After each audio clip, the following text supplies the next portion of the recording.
Dnes si pripomíname 79. výročie SNP. Sme v Banskej Bystrici na mieste, kde Stanislav bol 15 rokov riaditeľom tohto múzea a je mi veľkou cťou tu byť. Ja som tu na tejto slavnosti poprvýkrát v živote, priznám sa. Stanislav, ako to vnímaš teraz z tejto svojho súčasného postavenia? No, ja skôr začnem trošku retro. Okay.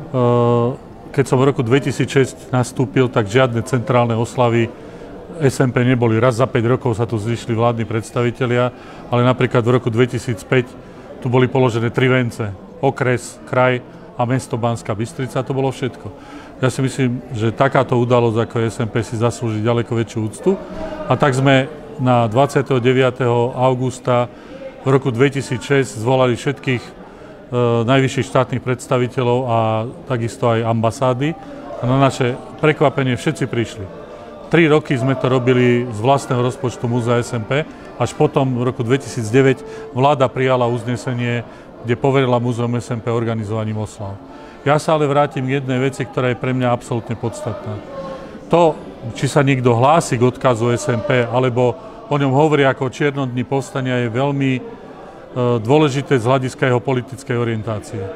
Buď ste za povstania, ste demokrat a uznávate slobodu, alebo ste proti nemu a potom celkom jasne ste proti demokracii, proti slobode a ste v podstate, vás možno charakterizovať ako zastancu neoludáctva, neofašizmu a neonacizmu. To je jasný signál k tomu, ako ľudia by mali vnímať povstanie. Lebo ak nebudeme jednoducho hrdí na povstanie, tak strácame jednu svoju nohu v dejinách.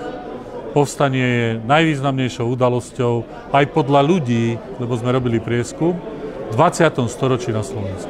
To je asi všetko. Čiže my sa hlásime k demokracii. Samozrejme, k demokracii a k slobode.